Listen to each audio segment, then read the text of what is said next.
La prière qui plaît à Dieu et qu'il accepte.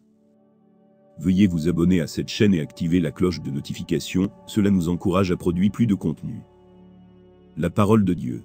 En ce temps-là, à l'adresse de certains, qui étaient convaincus d'être justes, et qui méprisaient les autres, Jésus dit la parabole que voici.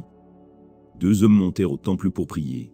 L'un était pharisien, et l'autre, publicain, c'est-à-dire un collecteur d'impôts. Le pharisien se tenait debout, et priait en lui-même, « Mon Dieu, je te rends grâce, parce que je ne suis pas comme les autres hommes.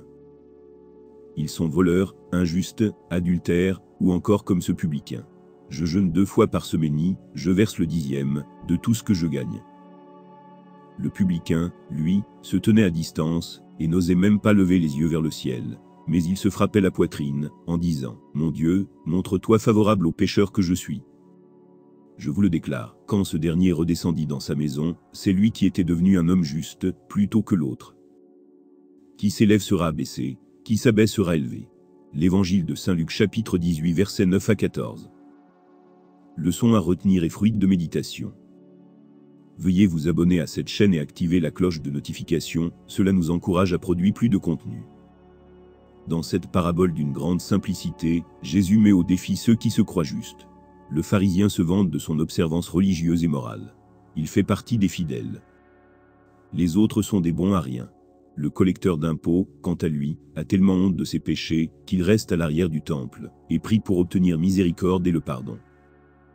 Nous connaissons suffisamment les autres paraboles de Jésus pour savoir que le collecteur d'impôts devra ensuite passer à l'action. Le but de la parabole de Jésus est peut-être de nous faire prendre conscience de notre attitude fondamentale devant Dieu. Suis-je capable de reconnaître la réalité de mon état de pécheur, de ma duplicité morale et de ma complicité avec les forces des ténèbres et du mal? Une fois reconnu et confessé, la lumière peut entrer et apporter guérison, pardon, réparation et une nouvelle vie. Je vous invite à mieux méditer ces versets, afin de faire des prières qui plaisent à Dieu. Veuillez vous abonner à cette chaîne et activer la cloche de notification, cela nous encourage à produire plus de contenu.